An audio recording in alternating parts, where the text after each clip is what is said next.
ആശാവിഹീനൻ ഞാനായിടുമ്പോൾ ഈശാനമൂലൻ അടിച്ചിടുമ്പോൾ ആശാവിഹീനൻ ഞാനായിടുമ്പോൾ ഞാനാകുന്നവൻ ഞാനാകുന്നെന്ന് ഇമ്പമാം ശബ്ദം പിൻപിൽ കേട്ടിടും. ഞാനാകുന്നവൻ ഞാനാകുന്നെന്ന് ഇമ്പമാം ശബ്ദം പിൻപിൽ കേട്ടിടും.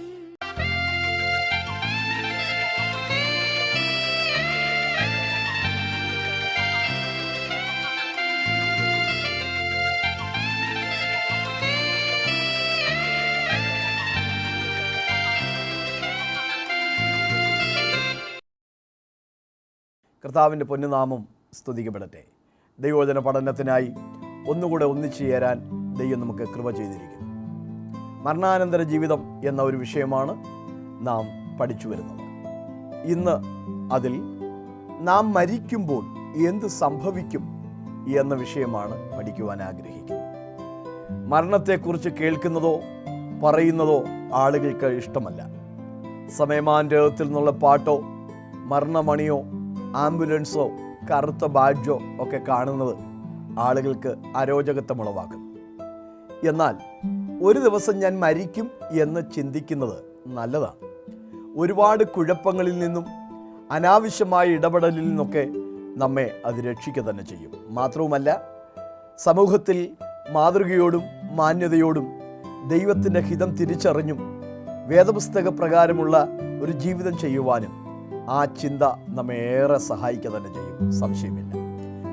ആര് അംഗീകരിച്ചാലും ഇല്ലെങ്കിലും മരണം ഒരു യാഥാർത്ഥ്യമാണ്. എല്ലാ മനുഷ്യനും ഒരു ദിവസം മരിക്കുക തന്നെ ചെയ്യും. ചിലരുടെയൊക്കെ ചിന്ത, ഞാനൊന്നും മരിക്കത്തില്ല, അവർ മരിച്ചു ഇവർ മരിച്ചു, പക്ഷെ ഞാൻ മരിക്കത്തില്ലെന്നാണ്. പക്ഷെ നിങ്ങളൊരു കാര്യം ഓർക്കണം, ഇവിടുത്തെ പത്രമാധ്യമങ്ങളിലൊക്കെ നാം കാണുന്ന ചരമക്കുറിപ്പുകൾ, നിര്യാതരായി എന്ന പേജിൽ കാണുന്ന ഫോട്ടോകൾ, വാർത്തകൾ, അവരിൽ മിക്കപേരും അവർ മരിക്കാൻ ആഗ്രഹിച്ച സമയത്തല്ല അവർ മരിച്ചത്. മരിക്കരുത് എന്ന് വിചാരിച്ചിരുന്ന സന്ദർഭത്തിൽ അപ്രതീക്ഷിതമായി മരണം അവരെ പിടികൂടുകയാണ് ഉണ്ടായത്. അപ്പോൾ മരണം എന്ന് പറയുന്നത് ഒരു യാഥാർത്ഥ്യമാണ്. മരണത്തെ ഒരു മനുഷ്യനും ഒഴിവാക്കാൻ പറ്റില്ല. ഇന്ന് വാഹനങ്ങളുടെ സ്പെയർ പാർട്സുകൾ വാങ്ങാൻ കിട്ടുന്നത് പോലെ മനുഷ്യ ശരീരത്തിൻ്റെ അവയവങ്ങളും മാറ്റിവെക്കാൻ കഴിയുന്നുണ്ട്. കരൾ മാറ്റിവെക്കുന്നു, വൃക്ക മാറ്റിവെക്കുന്നു, കാൽ മുട്ടിന് മാറ്റിവെക്കൽ നടത്തുന്നു. ഇങ്ങനെ ശരീരത്തിൻ്റെ അവയവങ്ങളൊക്കെ മാറ്റിവെക്കാൻ കഴിയും. ഇവിടെ വലിയ കോടീശ്വരന്മാരായ ആളുകളുണ്ട്. പണം കൊടുത്ത് എന്തും വാങ്ങാൻ കരുത്തുള്ള ആളുകളുണ്ട്. പക്ഷേ പണം കൊടുത്ത് ശരീരത്തിൻ്റെ തേഞ്ഞുമാഞ്ഞ ശരീരാവയവങ്ങൾ മാറ്റി വെച്ച് മനുഷ്യനെ ഒരു 200-500 വർഷം വരെ നീട്ടിക്കൊണ്ടുപോകാൻ ഇവിടുത്തെ സയൻസിനോ പണത്തിനോ സാധിക്കുന്നില്ല. കാരണം ഒരിക്കൽ മരണം, പിന്നെ ന്യായവിധി ദൈവം മനുഷ്യന് നിയമിച്ചിരിക്കുന്ന ഒരു വസ്തുതയാണ്. മനുഷ്യനേക്കാളധികം ലോകത്തിൽ ആയുസ്സോടെ ജീവിച്ചിരിക്കുന്ന ജീവജന്തുക്കളുണ്ട്. പക്ഷേ മനുഷ്യൻ്റെ ആയുസ്സിന് ദൈവം ഒരു പരിമിതി വച്ചിട്ടുണ്ട്. ശരാശരി 70 സംവത്സരം, ഏറെ ആയാൽ 80 സംവത്സരം. മരണം എപ്പോൾ വേണമെങ്കിലും നമ്മെ പിടികൂടാം. അതിന് ഇന്ന പ്രായത്തിലേ മരിക്കാവൂ എന്നൊരു നിയമമോ നിബന്ധനയോ ഇല്ല. ജനിക്കുമ്പോൾ തന്നെ മനുഷ്യൻ മരിക്കാൻ പ്രായമായിരിക്കുകയാണ്. 2 വർഷമോ 5 വർഷമോ 20 വർഷമൊക്കെ പല സാധനങ്ങൾക്കും അതിൻ്റെ കമ്പനിക്കാർ ഗ്യാരണ്ടി നൽകാറുണ്ട്. പക്ഷേ മനുഷ്യൻ്റെ ജീവിതത്തിന് യാതൊരു ഗ്യാരണ്ടിയും നൽകാൻ ഒരു മനുഷ്യനും ഒരു സിദ്ധാന്തത്തിനും സയൻസിനും സാധിക്കുകയില്ല. ഏതു മനുഷ്യനും ഉറച്ചു നിന്നാലും ഒരു ശ്വാസമത്രേ. 200 വർഷത്തിനു മുമ്പ് ജനിച്ച മനുഷ്യർ ഇന്ന് ഭൂമിയിലില്ല. 500 വർഷത്തിനു മുമ്പ് ഇവിടെ വീരസാഹസികത കാണിച്ചവരാരും ഉലകത്തിലില്ല. മഹാകവി മേരി ജോൺ തോട്ടം പാടിയതുപോലെ, ഒരിക്കൽ ഈ ജഗത്തെയും ജഡത്തെയും പിരിഞ്ഞു നാം തിരിക്കണം വിസമ്മതങ്ങൾ ഒന്നുമേ ഫലപ്പെടാം. തിരിച്ചു പിന്നെ വന്നിടാത്ത യാത്രയാണതാകിയാൽ കരത്തിലുള്ളതൊക്കെയും ഈ ധരത്രിയിൽ വെടിയണം. ശക്തനായ സീസറും പ്രസിദ്ധനായ ഗോമറും സമത്വമൊറ്റ സോളമൻ തുടങ്ങിയുള്ള വിജ്ഞരും അമർന്നുപോയി ഈ കാലചക്ര വിപ്ലവത്തിൽ എങ്കിൽ നമുക്ക് പിന്നെ എന്ത് ശങ്ക, മാറ്റമൊന്നുമില്ലിനി.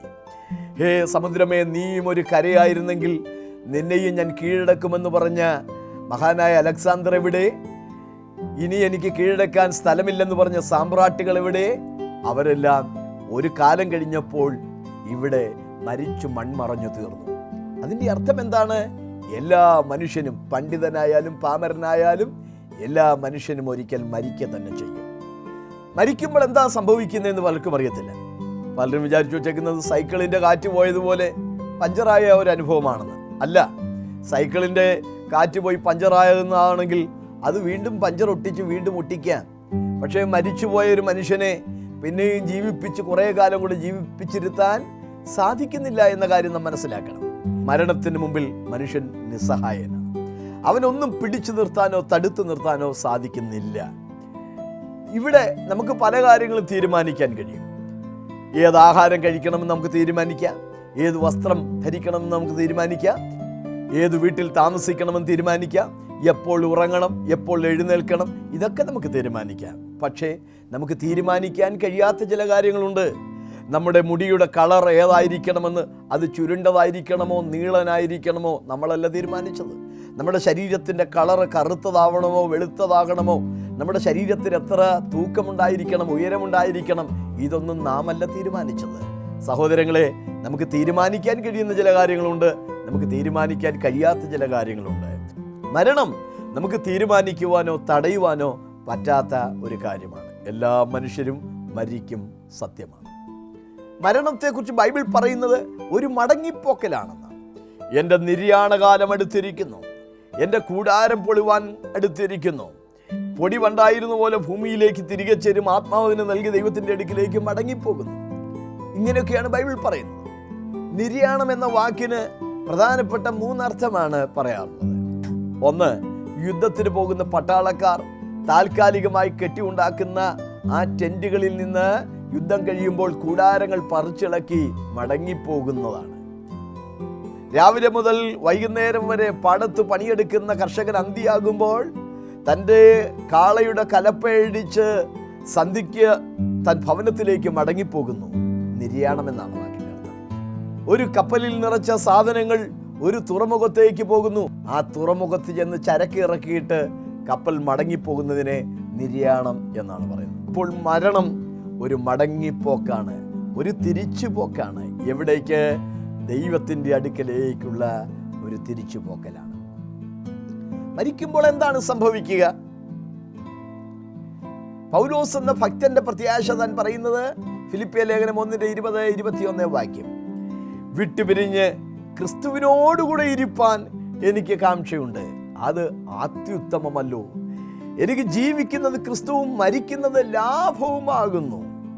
അപ്പോൾ മരണത്തെ ഒരു ലാഭമായി അത്യുത്തമമായിട്ടൊക്കെയാണ് ഭക്തന്മാർ കണ്ടിട്ടുള്ളത്.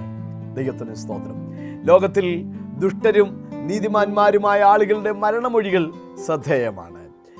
ദുഷ്ടരായ ആളുകൾ, ദൈവമില്ലാതെ ഭൂമിയിൽ ജീവിച്ചവർ പലരും ഒടുവിൽ ഭീകരതയെ ദർശിച്ചുകൊണ്ട് സ്വസ്ഥതയില്ലാത്തവരായി മരിച്ചപ്പോൾ ഭക്തരായ ആളുകൾ എത്ര സന്തോഷം, ഞാൻ പോകട്ടെ എന്ന് പറഞ്ഞ് ദൂതസംഘമാകവേ എന്നെ എതിരേൽപ്പാൻ സദാ സന്നദ്ധരായി നിന്നിടുന്നേ എന്ന പ്രത്യാശയുടെ പാട്ടുപാടി കടന്നുപോയ ആളുകളുണ്ട്.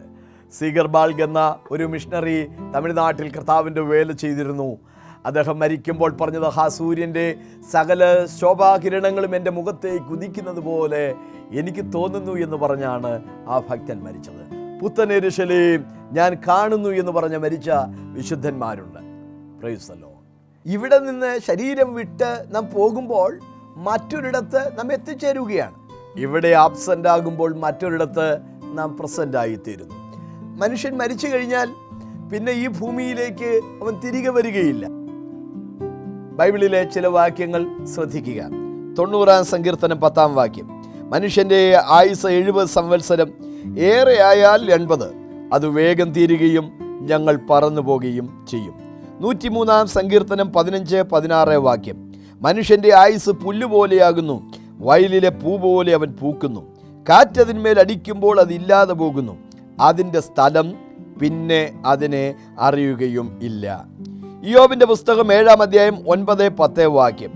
മേഘം ക്ഷയിച്ചു മാഞ്ഞു പോകുന്നത് പോലെ പാതാളത്തിലേക്ക് ഇറങ്ങുന്നവൻ വീണ്ടും കയറി വരുന്നില്ല. അവൻ തൻ്റെ വീട്ടിലേക്ക് മടങ്ങി വരികയില്ല.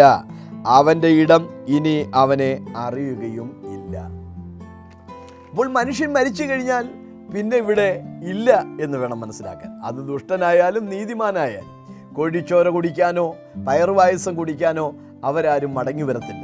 നമ്മെ ശല്യം ചെയ്യാനോ അല്ലെങ്കിൽ നമുക്ക് ദിവ്യ വെളിപ്പാടുകൾ തരാനോ ഒന്നും തന്നെ ഒരു രീതിയിലും നമ്മെ സഹായിക്കുവാൻ മരിച്ചുപോയ ആരും മടങ്ങി വരുന്നില്ല എന്നാണ് വിശുദ്ധ വേദപുസ്തകത്തിലൂടെ നമുക്ക് മനസ്സിലാക്കാൻ കഴിയുന്നത്. ഒരു മനുഷ്യൻ മരിക്കുമ്പോൾ എന്താണ് സംഭവിക്കുന്നത്, മരിക്കുമ്പോൾ എന്ത് സംഭവിക്കുന്നു എന്നുള്ളതിനെക്കുറിച്ച് ഗഹനമായ പഠനങ്ങൾ നടത്തിയിട്ടുള്ളവർ പറയുന്ന ചില കാര്യങ്ങൾ ഞാൻ പറയാം. മനുഷ്യൻ മരിക്കുമ്പോൾ അവൻ്റെ ആത്മാവ് കൂട്ടിൽ നിന്നൊരു പക്ഷി പുറത്തേക്ക് വരുന്നത് പോലെ കൂടാരത്തിൽ നിന്ന് ആത്മാവ് പുറത്തേക്ക് വരുന്നു. ആത്മാവ് ചില സെക്കൻഡുകൾ നേരത്തേക്ക് അവിടെ ഉണ്ടാവും. ആ മനുഷ്യൻ മറിഞ്ഞു വീഴുന്നതോ അല്ലെങ്കിൽ ആ മനുഷ്യൻ്റെ ശരീരമെടുത്ത് ആംബുലൻസിൽ ആശുപത്രിയിലേക്ക് കൊണ്ടുപോകുന്നതോ ബന്ധുമിത്രാദികൾ ഓടി വന്ന് കൂടി നിന്ന് കരയുന്നതോ ഒക്കെ ചില സെക്കൻഡുകൾ നേരം ആ മനുഷ്യാത്മാവിന് അത് കാണാൻ കഴിയും. പക്ഷേ ഒന്നും പറയാനോ ചെയ്യാനോ അതിന് സാധിക്കുകയില്ല.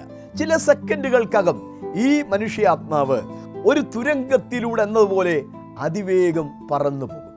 കൊടുങ്കാറ്റത്തൊരു കരിയില പറന്നു പോകുന്ന അത്രമാത്രം തീവ്രമായ വേഗത്തിലാണ് ഈ തുരങ്കത്തിലൂടെ എന്ന പോലെ മനുഷ്യാത്മാക്കൾ പറന്നു പോകുന്നു.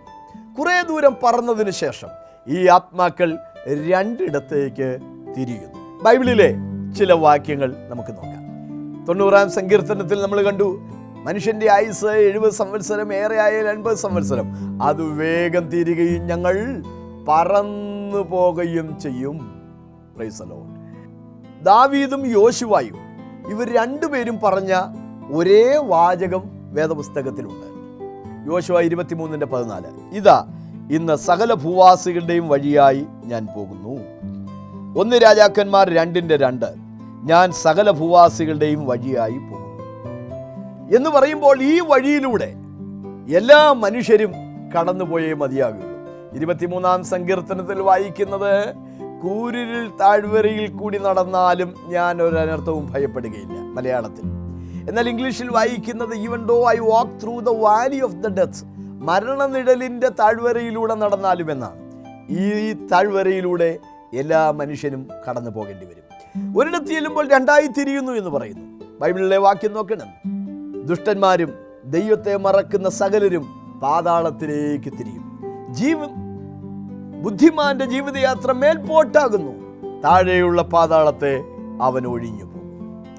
അങ്ങനെ മനുഷ്യൻ ഇവിടെ നിന്ന് പറന്നു പോകുന്നു എന്നാണ് വേദപുസ്തകത്തിലൂടെ നമുക്ക് മനസ്സിലാക്കാൻ കഴിയുന്നത്. ഒരു ഭക്തന്റെ മരണം ദൈവത്തിന് വളരെ വിലയേറിയതാണ്. തിരുവെഴുത്ത് അങ്ങനെ തന്നെ പറയുന്നുണ്ട്. 116-ാം സങ്കീർത്തനം 15-ാം വാക്യം, തൻ്റെ ഭക്തന്മാരുടെ മരണം യഹോവയ്ക്ക് വിലയേറിയതാകും. ദൈവത്തിൻ്റെ സ്തോത്രം.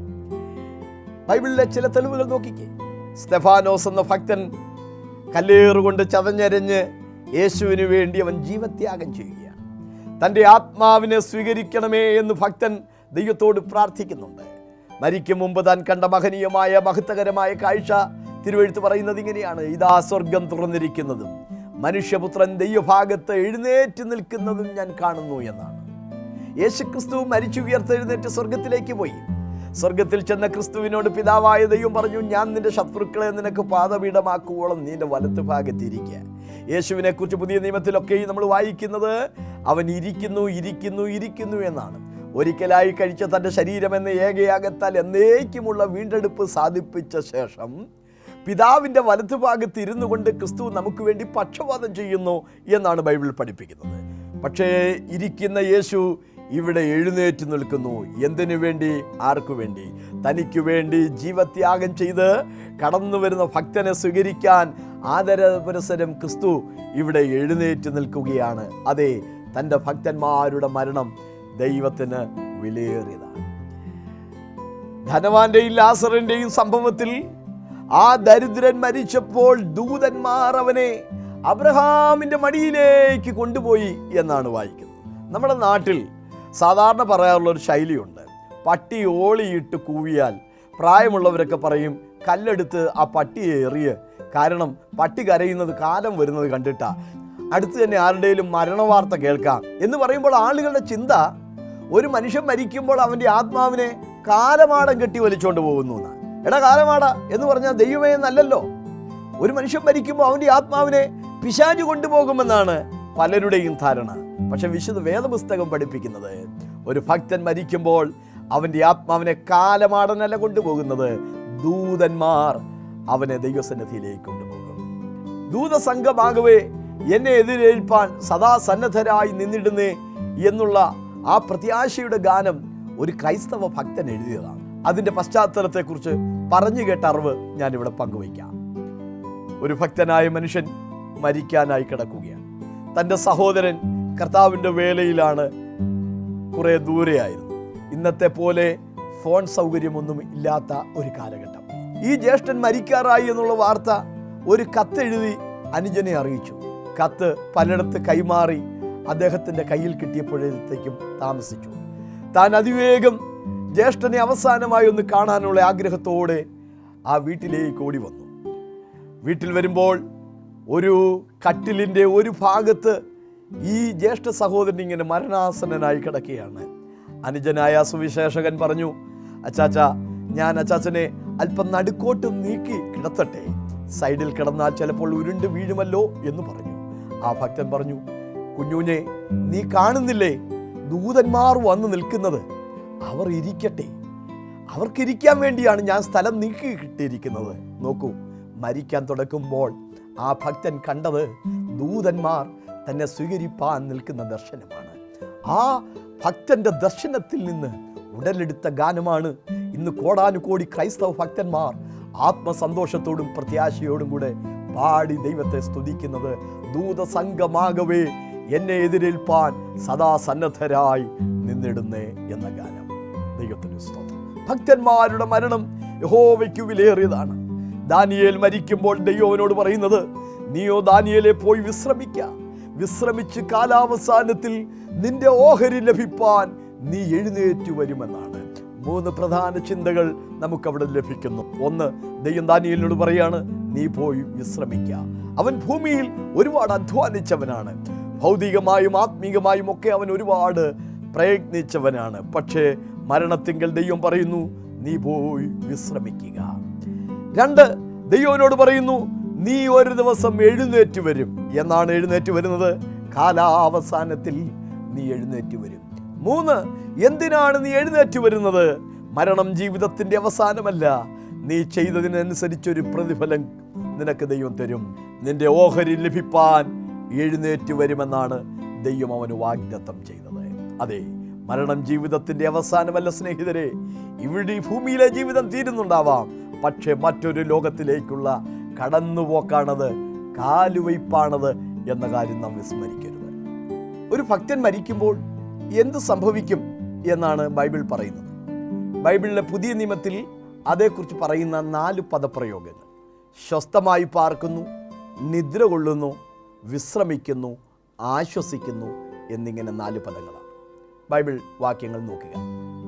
വെളിപ്പാട് പുസ്തകം 6-ാം അധ്യായം 11-ാം വാക്യം: അവരെ പോലെ കൊല്ലപ്പെടുവാനിരിക്കുന്ന സഹഭൃത്യന്മാരും സഹോദരന്മാരും വന്ന് തികയുവോളം അല്പകാലം കൂടെ സ്വസ്ഥമായി പാർക്കണം എന്ന് അവർക്ക് അരുളപ്പാടുണ്ടായി.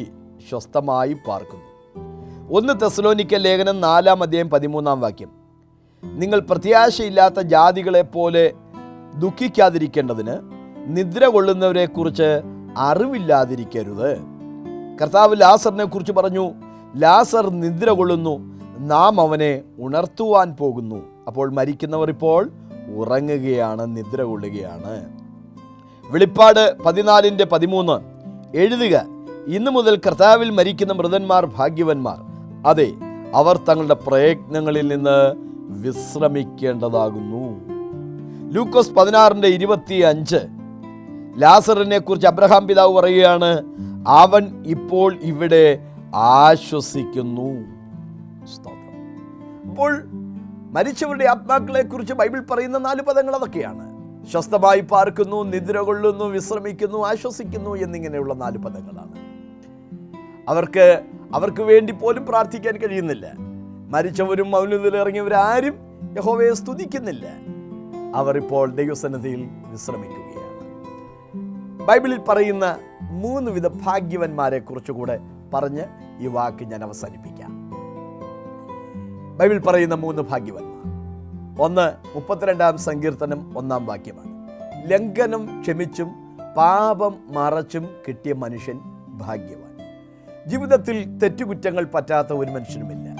പക്ഷേ വന്നുപോയ പാപങ്ങളെക്കുറിച്ചും പാളിച്ചകളെക്കുറിച്ചും അനുതപിച്ച് അവയെക്കുറിച്ച് നാം ദൈവസന്നിധിയിൽ ഏറ്റുപറയുമ്പോൾ കർത്താവ് നമ്മുടെ പാപം ക്ഷമിച്ചു തരും. യേശുക്രിസ്തു ഭൂമിയിലായിരുന്നപ്പോൾ 4 വ്യക്തികളുടെ പാപം കർത്താവ് ക്ഷമിച്ചു കൊടുത്തു.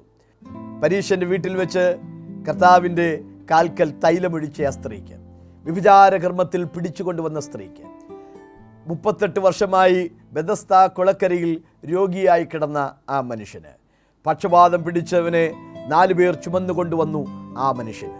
ഇങ്ങനെ 4 വ്യക്തികളുടെ പാപം യേശു ക്ഷമിച്ചു കൊടുത്തു. അതെ, നമ്മുടെ പാപവും കർത്താവ് ക്ഷമിച്ചു തരും. തൻ്റെ ലംഘനങ്ങളെ മറയ്ക്കുന്നവന് ശുഭം വരികയില്ല. അവ ഏറ്റുപറഞ്ഞ് ഉപേക്ഷിക്കുന്നവന് ദൈവത്തിൻ്റെ കരുണ ലഭിക്കും. പാപക്ഷമ പ്രാപിക്കേണ്ടത് ഈ ഭൂമിയിൽ ആയിരിക്കുമ്പോഴാണ്. മരണശേഷം അതിനവസരമില്ല. ജീവനോടെ ഇരിക്കുമ്പോൾ, നമ്മുടെ ചങ്കിടിപ്പുള്ള കാലത്ത്, നാവിന് ചലനശേഷിയുള്ളപ്പോൾ, കർത്താവേ ഞാനൊരു പാപിയാണ്, എന്നോട് കനിവ് തോന്നണമേ എന്ന് നാം പ്രാർത്ഥിച്ചാൽ തീർച്ചയായും അവിടുന്ന് നമ്മളോട് സകല പാപവും പോക്കി നമ്മെ ശുദ്ധീകരിക്കുകയും നമ്മെ നീതിമാന്മാരായി അവിടുന്ന് പ്രഖ്യാപിക്കുകയും ചെയ്യും. തിരുവെഴുത്ത് അങ്ങനെയാണ് പറയുന്നത്. ദൈവപുത്രനായ യേശുവിൻ്റെ രക്തം സകല പാപവും പോക്കി നമ്മെ ശുദ്ധീകരിക്കുന്നു. പാപക്ഷമ പ്രാപിച്ചവനാണ് ഭാഗ്യവാൻ. 2-ാമത്തെ ഭാഗ്യവാൻ കർത്താവിൽ മരിക്കുന്നവനാണ്. വെളിപ്പാട് പുസ്തകം 14:13 എഴുതുക, ഈ വചനം വിശ്വാസയോഗ്യമാകുന്നു. ഇന്നു മുതൽ കർത്താവിൽ മരിക്കുന്ന വൃതന്മാർ ഭാഗ്യവന്മാർ, അവർ തങ്ങളുടെ പ്രയത്നങ്ങളിൽ നിന്ന് വിശ്രമിക്കേണ്ടതാകുന്നു. കർത്താവിൽ മരിക്കുക.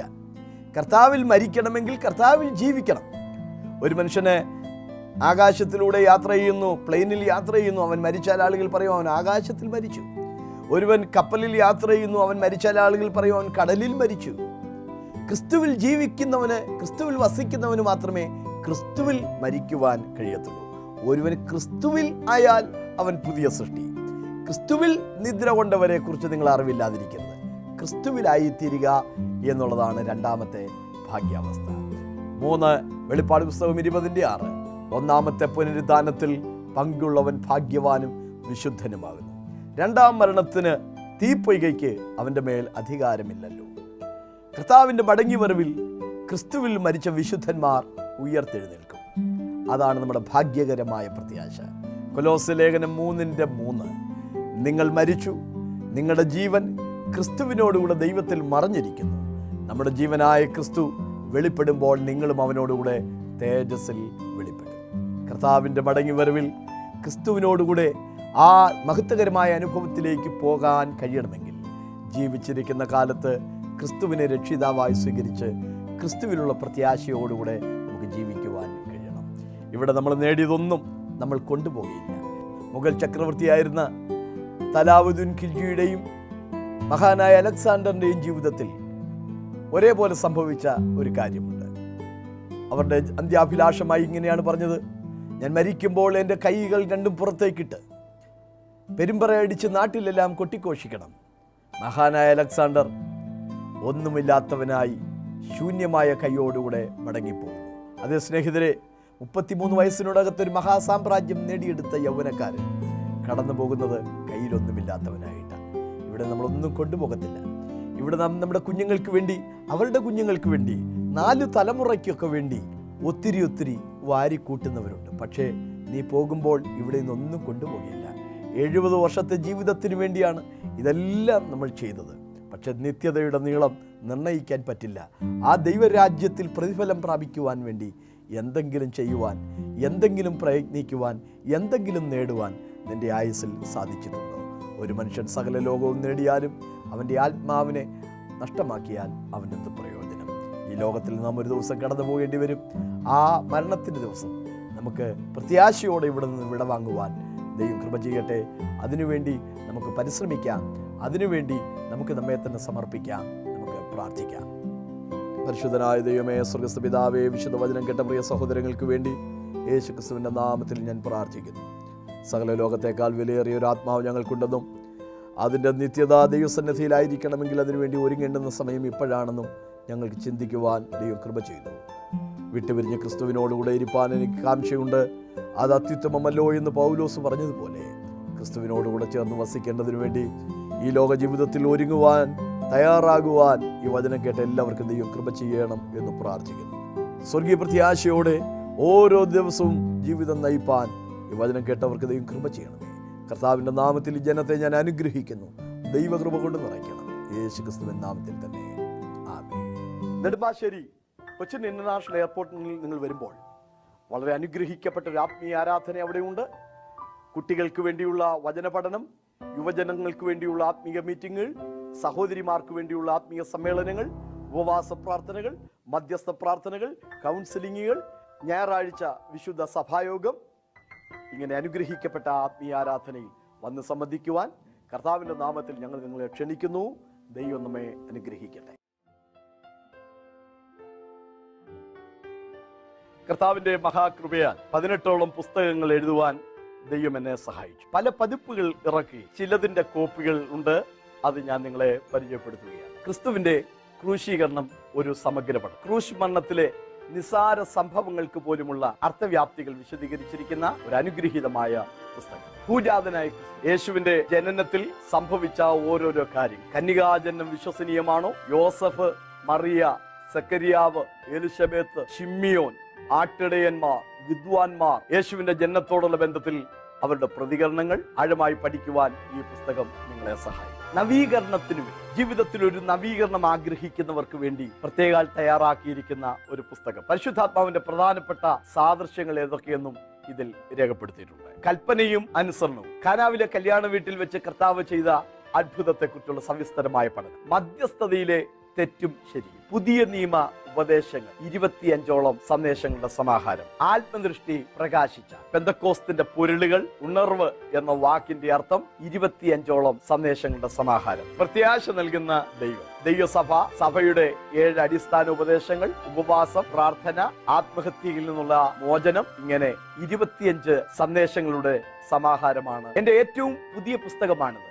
എരിഞ്ഞടങ്ങും മുമ്പേ ആസിയിലെ 7 സഭകളോടുള്ള കർത്താവിന്റെ ദൂതുകൾ, ക്രിസ്തുവിന്റെ നിസ്തുലത, ബൈബിളിന്റെ ശ്രേഷ്ഠതകൾ, 25 സന്ദേശങ്ങളുടെ സമാഹാരമാണ്. ഈ പുസ്തകങ്ങളെല്ലാം ആയിരക്കണക്കിന് ആളുകൾക്ക് ആത്മീക ജീവിതത്തിന് അനുഗ്രഹവും ആവേശവുമായി മാറിയിട്ടുണ്ട്. തീർച്ചയായും ഈ പുസ്തകങ്ങൾ നിങ്ങളുടെ ജീവിതത്തെയും ചൈതന്യപ്പെടുത്തും. ഇന്ന് തന്നെ താഴെ കാണുന്ന നമ്പറുകളിലോ വിലാസത്തിലോ ഈ പുസ്തകങ്ങൾ നിങ്ങൾക്ക് സ്വന്തമാക്കുവാൻ കഴിയും.